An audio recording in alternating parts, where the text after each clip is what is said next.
humbled. I've written much about our indoor cats, but today I'm inspired to write about two of our outdoor cats.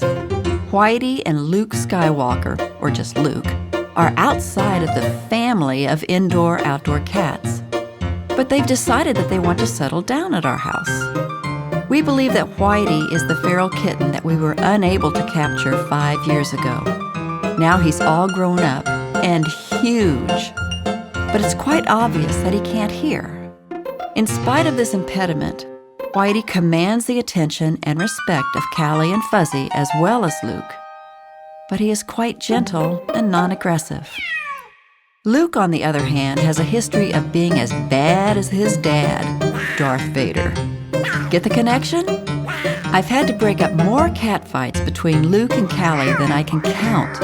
The fighting got so bad at one point that we determined we needed to trap Luke and put him in a relocation program. We set the trap and waited.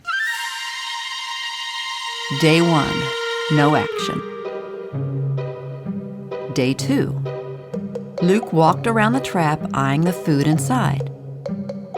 Day 3, Luke decided to walk in, and snap! The trap door closed in behind him. Tom and I had already decided where we would drop him off.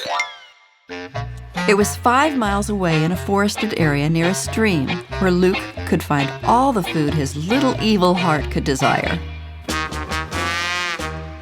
When we arrived at the drop-off point, Tom opened the cage door and Luke shot out like a light, never to be seen again. Or so we thought. Life was good in our outdoor catland. Callie and Fuzzy at first tiptoed around, believing Luke would pounce at any time. Whitey even seemed to become more relaxed. After 2 weeks went by without Luke's threatening howls, all the cats were relaxed and getting along well. And Tom and I were finally breathing that proverbial sigh of relief. Our relief soon turned to amazement as one day, about 2 weeks later, I saw Luke eating from the outdoor food bowl. Unbelievable. I immediately brought Tom to the window and we both watched as Luke tore into the food. Almost simultaneously, we said, "Wow, that's cool." We've all heard stories of animals that, against all odds, managed to find their way home to the loving families who took care of them. But in our case, we wanted to get rid of him. But here he was.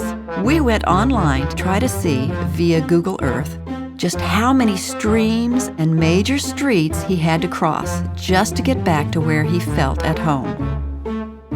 It certainly wasn't an easy trip for him. From that point, things changed. Tom's and my attitude toward Luke softened. But more importantly, Luke had changed. It was like the Lord had humbled him, and he realized that he would need to change his ways if he wanted to stay in the family. Luke stopped fighting with Callie, and instead of protecting the food bowl as if it was his, he allowed the other cats to eat first, while he sat by at a respectable distance. Luke's transformation continues. Just today, I looked outside and he was eating from his food bowl. But when I looked again, about 15 minutes later, Whitey was eating from the bowl, and Luke was laying down about 2 feet away, waiting his turn to go back to the bowl. What's the moral of this long story? Don't give up on those in your life who haven't found the Lord. Keep praying that God will soften their hearts and cause them to drop to their knees and humbly ask for forgiveness. It's a life-changing move and the only way to gain access to the kingdom. Clothe yourself with humility toward one another, for God is opposed to the proud, but gives grace to the humble. 1 Peter 5, verse 5.